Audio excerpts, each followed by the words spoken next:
Նախորդ շաբաթ ակտիվ քաղաքականությամբ զբաղվելու հայտ ներկայացրեց Ուռուցկաբանության ազգային կենտրոնի նախկին տնօրեն Նարեկ Մանուկյանը, հայտարարելով, որ նախաձեռնում է Արմենիա 2026 շարժումը։ Մանուկյանը մոտ 5 տարի ղեկավարել է Ուռուցկաբանության ազգային կենտրոնը, եղել է ավականու անդամ ԿՊ խմբակցությունից, բայց ԿՊ կուսակցության անդամ չի եղել։ Գարնանը նա հեռացավ թե կենտրոնի տնօրենի պաշտոնից, թե ավականու անդամակցությունից։ Առաջին հայացքից դա նման էր ԿՊ-ից նեղացած մարդու արարքի, բայց Նարեկ Մանուկյանին ճանաչողները պատմեցին, որ դեռ 2020 թվականի պատերազմից հետո տարբեր միջավայրերում նա վատ է արտահայտվել Նիկոլ Փաշինյանի հասցեին, անգամ ոչ կոռեկտ արտահայտություններ է արել ու թերևս նաև դա է պատճառը, որ իշխանությունը նրան յուրային չէր համարում եւ անգամ այն, որ հիվանդանոցը նրա կառավարման շրջանում լուրջ արդյունքների էր հասել, չխանգարեց նրա պաշտոնից հեռանալուն։ Մեզ պատմեցին, որ Մանուկյանը գրեթե չէր ենթարկվում նախարար Անահիտ Ավանեսյանին, ինչը եւս խնդիրներ էր առաջացրել։ Իսկ ավականու կազմն ամտել էր Տիգրան Ավինյանի միջոցով, բայց այդպես էլ չէր ինտեգրվել թիմին։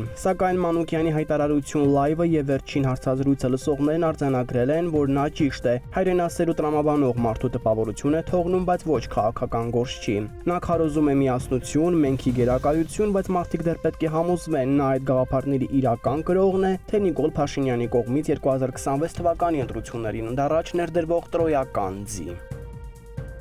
Ռոսիա մոլի ոսկի վաճառող տասնյակ աշխատակիցներ կարող են գործազուրկ դառնալ։ Խոսքն այն մարդկանց մասին է, որոնք տարիներ շարունակ Արևտրի կենտրոնի առաջին հարկում ոսկյա եւ արծաթյա զարդեր են վաճառել։ Նրանցից մեկը մեր լրագրողին ասել է, որ սեփականատերը Սուքիասյանների ընտանիքը տարածքն ավելի շահեկան գնով տրամադրել է ինչ-որ այլազգի գործարարի եւ իրենց առաջարկվել է տեղափոխվել այլ մոլեր։ Սիլ կոնցեռնի մամլո պատասխանատուն մեզ ասաց, որ օրենքով նախատեսված կարգով 2 ամիս ժամանակ է տրվել առաջին հարկի աշխատողներին, մի մասին առաջարկվել է Արևտրի կենտրոնի ազատ հատվածներում աշխատել։ Այդ սրահում 2 ամսից վերանորոգում է սկսվելու, որի ավարտից հետո թե այն ինչ նպատակների կծառայի դեռ որոշված չէ։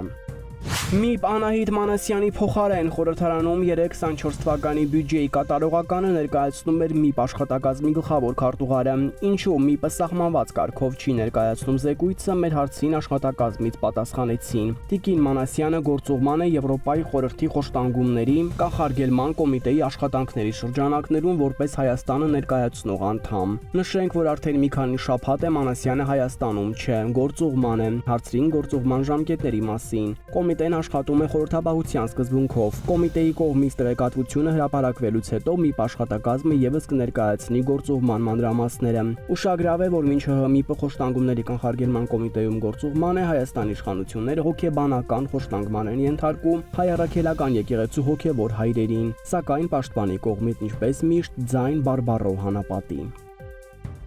ԿՊ վարչության անդամների Նիկոլ Փաշինյանը հրահանգել է ավելի մեծացնել եկեղեցու դեմ ճնշումը, հոգևորականներին վերագրվող զարհուրելի պատմություններ նետել դաշտ, նյարդերի պատերազմ վարել, ամեն օր թունավորելով ու վարկաբեկելով եկեղեցու սպասավորներին։ Իսկ երբ ժամանակը գան, նաև ապացույցներ, փաստեր կհրապարակեն, որոնք ձեռք են բերվել իրավապահ մարմիններին ապօրինի հրահանգներ տալու եւ մարդկանց անձնական կյանքի գաղտնիությունը խախտելու հետևանքով։ Առայժմ դեռ հապաղում են բացահայտումներ անել, վախենալով, որ հանրության համբերության բաժակը կարող է լցվել եւ հակառակ էֆեկտը լինել։ Զուգահեռաբար իշխանությունը նաեւ եկեղեցու ներսում է աշխատանքներ տանում տարբեր հոգևորականների միջոցով Գարեգին ԲԻ դեմ կոալիցիա ստեղծելու եւ նրան հեռացնելու համար պարարտ հող ստեղծելու նպատակով։ Սակայն այս պահի դրությամբ նման հոգևորականները ըստ մեր աղբյուրների դեռ փոքրամասնություն են եւ դժվար է կարողանան մեծամասնություն դառնալու եկեղեցու ներսում իշխանափոխություն իրականացնել։